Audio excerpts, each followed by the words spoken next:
Bismillahirrahmanirrahim. Assalamualaikum warahmatullahi wabarakatuh.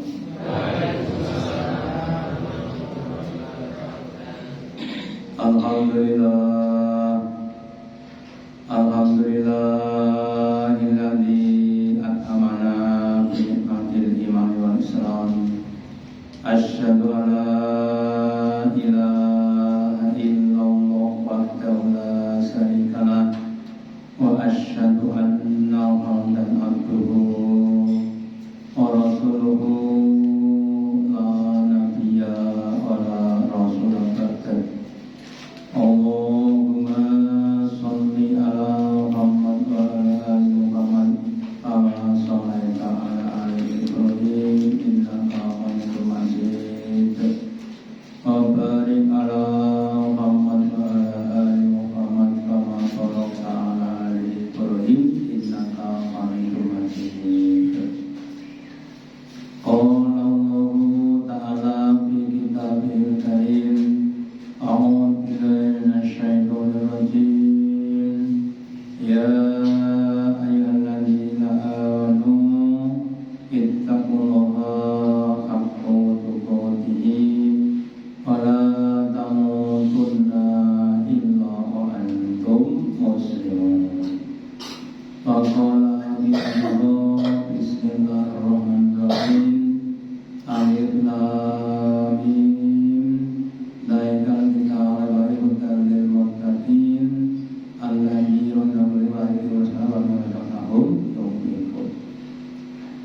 Bapak Ibu hadirin yang dirahmati Allah, yang pertama dan utama, marilah kita selalu meningkatkan, menambah kesyukuran kita, keimanan dan ketakwaan kita kepada Allah Ta'ala dengan menjalankan perintahnya dan larangan-larangannya. Juga mengingatkan kepada kita tentang kriteria atau ciri orang-orang yang beriman. Salah satunya yu'minu bil ghaibi, itu beriman, yakin dengan barang-barang yang gaib, barang-barang yang belum bisa dilihat oleh mata, belum dilihat, tapi itu ada. Nah, salah satunya adalah adanya hari kiamat. Di hari kiamat sekarang masih gaib, tetapi Allah dan Rasul sudah banyak menjelaskan tentang hari kiamat, mulai dari nama-nama hari kiamat, al-qiyamah, al-haqqah, ya, dan sebagainya. Juga peristiwa yang akan terjadi, yaitu dijelaskan kepada kita supaya kita mempersiapkan diri dengan sebaik-baiknya untuk menghadapi. Kalau kita ibaratkan tentang bab masalah hujan, ya, kalau kita akan bepergian terus ada mendung, ya, yang adalah pertanda akan turunnya hujan, maka kemudian kita menyiapkan diri dengan berbagai macam piranti, apakah dengan payung dan sebagainya, supaya ketika hujan itu terjadi atau turun kita tidak kena dampak negatifnya.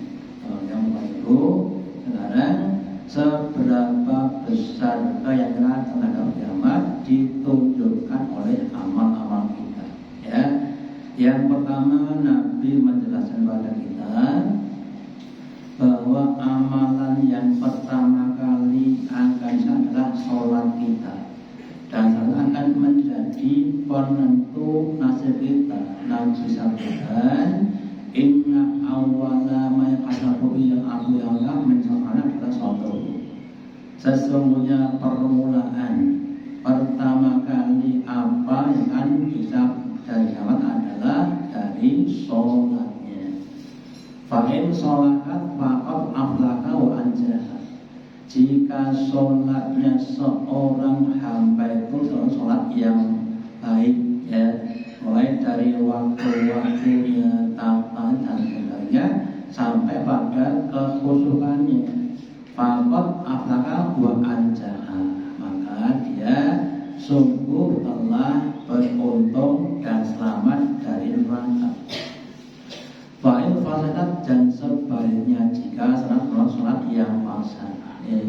sholat setahun mopeng kali pangan, sholat setahun ping loro munggah titik samping ada minggu pisan Jumatan tok, atau mungkin ada namanya sholat yang berling nek oper lain nek eling, atau sholatnya seperti orang yang lari, ya. Nabi katakan orang yang mencuri sholat, maka fakot oba bahosmu, maka dia sungguh telah celaka dan rugi. Kenapa? Soalnya tidak baik. Pak ini kata salim haram tadi saya pun, dan kemudian Bapak Ibu yang diperiksa sholat wajibnya dulu, subuh, zuhur, asar, maghrib, isya. Kalau itu semua sudah selesai, bagus, tidak usah diperiksa yang lain lagi. Tetapi kalau sholat wajibnya ada kekurangan, entah kurang atau yang lainnya, kemudian diperiksa sholat yang sunnah-sunnah. Kalau sholat sunnahnya itu gampang untuk sholat wajib, maka akan selesai. Tetapi kalau ditambah dengan sholat sunnah belum juga bagus, maka kemudian dia akan dimasukkan ke dalam neraka.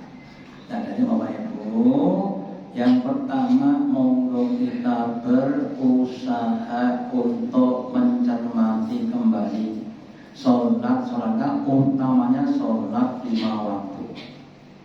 Nabi sabdakan ketika ditanya tentang amal yang baik, ya, mengatakan bahwa yang termasuk amalnya adalah as-sholatu ala waqtiha, yang artinya sholat di awal waktunya. Makanya monggo diusahakan sholat 5 waktu, sholatnya baca di awal waktu. Contohnya, ya, sholat subuh itu diawali dari munculnya fajar sampai mundurnya matahari, ya, sehingga kita sebenarnya di awal mundurnya fajar, bukan awal mundurnya matahari. Sholat zuhur itu diawali dari ketika matahari sudah condong ke barat sampai bayang melebihi bendanya. Maka kita sebenarnya di awal, ya. Jadi Bapak Ibu usahakan yang pertama monggo sholatnya di awal waktu. Yang kedua, monggo kalian diusahakan sholat berjamaah. Nabi sabdakan sholatul rajul di jamaah. Sholatnya di jamaahnya itu tunduk aku dilipatkan. Saatnya 27 derajat atau ini dibanding dengan sholat sendirian. Yang diusahakan untuk bisa sholat berjamaah di masjid bersama imam ratib. Kalau belum bisa 5 kali, ya monggo sekuatnya, mungkin baru sekali, ya. Terus diulangi 2 dan sebagainya. Itu yang kedua. Yang ketiga, diusahakan sholatnya seperti yang diajarkan Nabi. Nabi sabdakan, "Shollu kama ra'aitumuni usolli." Yes. Sholatlah kamu seperti kamu itu melihat aku Nabi sholat. Tentang takbirnya, rukuknya, dan sebagainya, gitu. Yang keempat adalah diusahakan bahwa suatu memahami arti bacaan sholat Allah dalam surat Al-Anisa, bahwa kamu jangan mendekatkan sedang dalam keadaan mabuk. Orang mabuk itu orang yang tidak tahu apa yang dikatakan. Jadi dan kalau ada orang yang sholat tapi belum tahu artinya, itu seperti orang yang mabuk. Makanya kemudian diusahakan untuk mengerti arti bacaannya. Lah kalau wong Jawa niku Pak, niku boleh berharap minimal kita tahu tentang makna dari surat Al-Fatihah. Ya. Fatihah dipun dawa kok mboten ngertos, minimal ngertos bab masalah bismillah. Bapak Ibu ini diurutkan. Kemudian yang kelima tentang apa? Tentang kekhusyukannya, ya. Nabi sabdakan bahwa ketika sholat berjamaah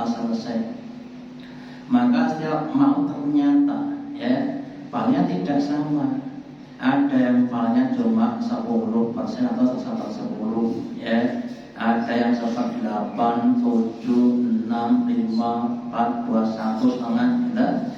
Nah, itu ternyata diukur dari seberapa banyak dia itu ingat kepada dalam sholatnya. Kenapa? Karena sholat itu tujuannya adalah lillikri wa aqimi sholata lillikri, dan tekan untuk ingat kepada guru. Contoh enten pemain bal nendang batan nggen gawang ditendang ping 20 sing mlebu setunggal. Nah, boleh pinten Pak? Dari 20 luas setunggal. Ditendang nendangnya ping 20. Nek nang kamu setunggal, sing diakoni wis setunggal iku wae. Kalau sing nendang mau ping 5 mlebu kabeh, arek pundi. Nah, kita saya ngomong diusahakan memahami arti bacaan sholat. Kulo pun sepuh Pak, bocaken ngapalke. Ya, teman-teman. Mangmelu dadi makmum imame sing memahami arti bacaan sholat. Kita paribasan ngomong Pak, wis Pak. Pun garek nyemplung pis tengono ngantek salam alhamdulillah untuk meningkatkan kemampuan dalam membaguskan sholat. Kemudian setelah sholat monggo kita semuanya berusaha jangan merasa sudah sempurna. Nah, kalau kelas kita Bapak Ibu intan kira-kira sholat kita tuh umpamane noti biji itu kira-kira eling itu kira berapa persen? 100% nopo 80 nopo beda nopo 20 kita monggo diuji dewi-dewi.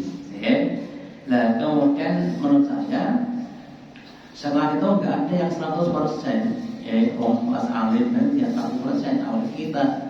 Makanya monggo kita harus berusaha mencari tambahan-tambahan dengan cara menunaikan sholat sunnah. Monggo sudah mulai digemari, digemari, disenangkan supaya kita ini senang untuk menambah dengan sholat sunnah. Minimal sholat qabliyah dan ba'diyah, ya. Kemudian sudah sholat sunnahnya monggo kita usahakan untuk juga sholat malam. Nabi sabdakan afdhal ibadah sholat tunai. Seutama sholat setelah sholat pagi adalah sholat malam. Monggo usahakan minimal witir 3 rakaat. Kulung boten saged tangi bengi pakongge menapa-napa. Witire nek ajeng sare witir 3 rakaat. Kulo nek ajeng sare pun langsung katurun pun Mbak Bibi asih mawon. Terus mau Bapak Ibu kita tanya pada pribadi kita masing-masing. Yang pertama, berapa rakaat zakat tiap hari? Ini kalau menurut Ustaz Adidayat, minimal itu kalau bisa apa ini adalah 40 rakaat. Bukan cuma 17, ini 40 rakaat. 40 itu terdiri dari sholat wajib 17 rakaat, ditambah sholat malamnya 11 rakaat, 20, ditambah 12 sholat rawatib yang dimuakkadan. Yang pertama 2 rakaat sebelum subuh, ya. Yang kedua 2 rakaat sebelum zuhur, ya. Yang ketiga setelah zuhur 2 rakaat, Yang keempat 2 rakaat sebelum asar. Yang kelima 2 rakaat setelah maghrib dan 2 setelah isya. Namanya sholat 2 rakaat sholat rawatib yang ditekankan. Lah kalau dari sakit sakmono nggih sak-sakete. Ini misalkan to sholat itu semaksimal mungkin ya. Kemudian setelah itu berapa kita sholat berjamaah, monggo sendiri-sendiri ya. Usahakan untuk sholat berjamaah. Kepepet-pepet ini yang penting kali orang yang kan bisa untuk berjamaah. Lah kalau kerja namanya jam 1 yo wong luhur nang masjid mboten saged imam sama kali kanca daripada. Niki mboten teng masjid nggih teng kerjaan mboten nopo usaha untuk berjamaah. Oke, kemudian apakah kita saudara dengan khusyuk atau belum? Ternyata Bapak Ibu, khusyuk itu selain diusahakan dengan doa dagar, ternyata juga ada unsur yang lain. Apakah itu?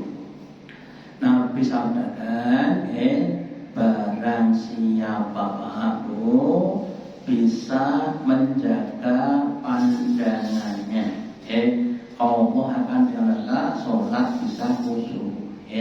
Ning jogo pandangan niku gampang napa gampang? Bu, jogo pandangan gampang napa gampang? Ya, gampang alhamdulillah. Beberapa hal yang harus kita lakukan supaya kita bisa sholat dengan khusyuk. Kemudian Bapak Ibu ada satu kalimat kita gampang juga tapi susah untuk dilakukan, apa itu? Menikmati. Nama waktu menikmati ya. Orang itu kalau sudah bisa menikmati akan timbul namanya kesenangan. Menikmati daharan makame alon-alon kali merem-merem. Nah, kita coba menikmati sholat itu dengan cara pelan-pelan, bacanya pelan, makanya gak pelan untuk apa? Dinikmati. Dapat artikan nikmat maka timbul namanya kesenangan, senang ya. Sehingga ketika sebelumnya memahami bahwa sebagai suatu kewajiban, kemudian diubah sholat sebagai suatu kebutuhan dan suatu kenikmatan, sudah merasa butuh dengan sholat. Ketika Nabi itu hatinya dengan hati sedang gundah gulana ya. Terus kemudian waktunya belum sholat, dia datang kepada Bilal, ya Bilal arifna, ya Bilal senangan kami dengan sholat dan adan nolak Bilal. Padahal belum waktunya untuk menunjukkan Nabi kita itu kalau hatinya sedih, kemudian setelah hatinya akan jadi senang, gitu. Beda dengan kita, gitu. Awak dhewe termasuk lho, nek salat untuk suwi, niku kira-kira hatinya senang apa senang? Sholat ora rampung-rampung, kan niku makanya diusahakan untuk bisa menikmati sholat kita. Kemudian amal yang lainnya selain sholat adalah membaca Al-Quran ya. Nabi sabdakan iqra'ul Quran, wahai umatku umat Islam, bacalah Quran. Kalau kamu yakin dengan kiamat, kamu harusnya bacalah sebanyak-banyaknya. Kenapa? Karena bainahu ya'ti yaumul qiyamah sakan li ashabihi. Karena bacaan Quran itu akan menjadi pensyafaat bagi ahlinya, bagi yang membaca, yang mempelajari, yang memahami, yang mengajarkan, yang mengajarkan Quran. Semakin banyak kita baca Quran, Bapak Ibu, insya Allah akan semakin banyak yang akan syafaat ya. Kalau dalam begitu kemudian kita akan enak ya. Ada orang yang jajan di suatu warung ya, habis 200 ribu, punya uang cuma 2.000 gitu. Jadi 2.000 manganin tak 200.000 lho, ajeng diseneni sing bapak terus enten tiyang dugi. Napa to Mas? Padahal iki lho Pak, Wong jajan roh ndek roh tok tambah 500 ya. Itu terjadi Bapak Ibu. Sahabat yang sekalian, ada seorang pasien di rumah sakit Kostati Solo, ya. Sudah dibolehkan pulang, tapi pulang. Kenapa? Sebab sebabnya nanti duit totalnya 7 juta, kan digit 7 juta, mulai orang mulai, ya. Terus ada orang yang tahu itu bukan saudara, ya, bukan siapa tahu pun datang di kasetnya. Mbak Kasir, ini uang 10 juta untuk atas nama ini. Oh, ini Pak siapa? Ya. Kemudian direkturnya tahu betul tambah 20. Nah, jadi bisa pulang gratis, nggak duit 5 juta itu terjadi, Mbak. Ya, bagaimana Mbak? Kenapa tentu? Ini namanya sapaan, pertolongan. Nah, pitung-pitungan duit bahkan mati Pak ini 12 juta, alhamdulillah. Oke, dan begitu. Besok itu ketika kita kiamat tuh harta kita sudah tidak bermanfaat, anak, istri sudah tidak bermanfaat. Mereka memikirkan pada bidang mereka. Kemudian yang bisa memberikan adalah sunnah beberapa orang ini, termasuk baca Quran menipu. Makanya mengusahakan kita bisa mengazimi membaca Quran. Yang sudah bisa dan banyak lancarnya, monggo diberikan suatu namanya satu kebiasaan. Baca Quran kalau bisa, usahakan berdewa juz kalau bisa. Gak bisa setengahnya dan seterusnya. Bagi kita yang mau saja belum bisa baca Al-Quran dengan mushaf, monggo dengan hafalan, ya, baca boleh minimal kulhu ping 3 san boten. Sadina kulhu ping 3 boten kira-kira. Apa dilazimi, ya. Kulhu ping itu kan sama dengan 1 Al-Quran itu dilazimi. Kalau boten itu ping 9 Pak, alhamdulillah. Ya, itu dalam rangka untuk meningkatkan amal kita. Dan kita tanya bahwa itu berapa banyak kita barang setiap hari. Ada orang yang mentargetkan 1 juz tapi nggak bisa langsung, dicicil habis subuh 2 lembar, harus lancarnya yang prinsip sehari berapa 1 juz. Itu namanya usaha. Ada yang dia usahanya pagi baca 1,5 juz, sore baca malam 1,5 juz, monggo. Artinya sesuai dengan kesenangan kita masing-masing. Ya, kemudian yang kedua, kalau bisa ditingkatkan menjadi memahami apa yang dibaca. Ya, kemudian kita belajar memahami arti dan maksud Al-Quran tadi dengan belajar. Orang-orang yang membaca Quran yang memahami artinya itu lebih utama dibandingkan yang tidak memahami. Ya, terus meningkat lagi setelah bisa memahami kemudian mengamalkan. Yang kemarin saya sampaikan, ketika kita membaca surat Al-Ma'un, ya, Aro'aital ladzi yukadzibu biddi, ya, di akhir dengan kalimat wa yamna'unal ma'uda, orang-orang yang pelit dalam meminjamkan perabot rumah tangga yang lain itu termasuk orang yang yukadzibu biddi. Ya, sehingga kita harus berubah dari yang awalnya pelit menjadi orang yang kemudian dermawan. Ajeng mas, ajeng macul, dan kok tadi pacul dengan pacul, kita menawarkan. Ladin kok yang ngapain kata dasirun, kata dasirun. Ya, gak mau sih ladin lo, sing jos, kita tawarkan supaya kita mendapatkan pahala dan tentunya yang lainnya. Kemudian mendakwahkan, ya, jadi belajar membaca, terus memahami, mengalah dan mendakwahkan. Nabi sabdakan, khairukum sebaik-baik adalah orang yang dia mau belajar dan mengajarkan Al-Quran. Sehingga semakin banyak ayat yang kita baca, yang kita pahami, akan memberikan banyak syafaat kepada kita dan sebaliknya bagaimanapun. Dan kalau kita tidak banyak baca Quran dan setelahnya tidak bagus, gitu. Ketika besok diadili, gak ada yang menolong, merasa pede, lewodit pun cukup lebuah mangan kayak 200, bahkan dompet tipu, nah gitu. Terus menyebabkan akan merasa susah. Dan kalau begitu merasa besok kalau merasa amalnya sudah banyak, ternyata amalnya tidak banyak, ya. Nah, lebih baik untuk mempertahankan diri yang baik dibandingkan pada di hadapan Allah.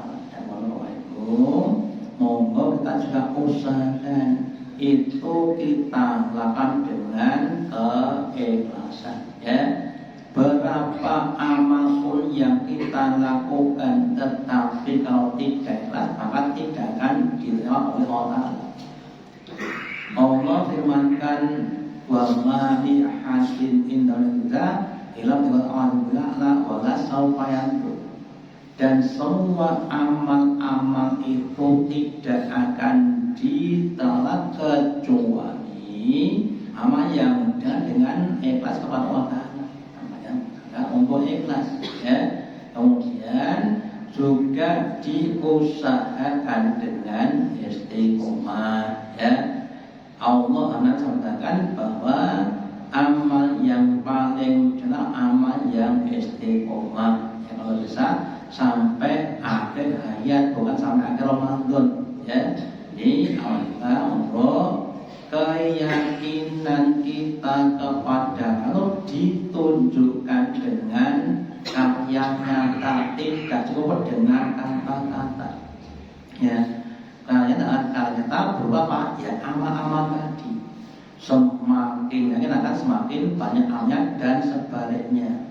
Jadi kalau siapa mau kita, kalau dia amalnya semakin banyak, itu artinya semakin yakin dengan kiamat dan sebaliknya. Maka kita sampaikan dulu, monggo kita berusaha untuk yang pertama melakukan amal-amal yang wajib, kemudian ditingkatkan menjadi amal-amal yang sunnah, terus meningkat lagi amal yang punya fadilah. Namanya kalau kita bisa sampai tingkatan yang fadilah, ya, sholatnya sholat yang fadilah dan untuk yang lainnya, maka kita kan dapatan pahala yang fadilah, pahala yang lebih utama dibanding dengan yang lainnya. Dan semoga itu kita semuanya semoga menjadi hamba yang semakin yakin dengan kiamat, semakin bisa mampu untuk menunaikan ibadah dengan lebih baik, lebih sempurna, dengan istiqomah sampai ke husnul khotimah. Dan yang dalam semacam manfaatnya, Allahumma taqabbal innaka antas sami'ul Bantum alaina innaka antal alim. Kita akhiri dengan doa majelis. Subhanallah, asyhadu an la ilaha illallah. Wassalamualaikum warahmatullahi wabarakatuh.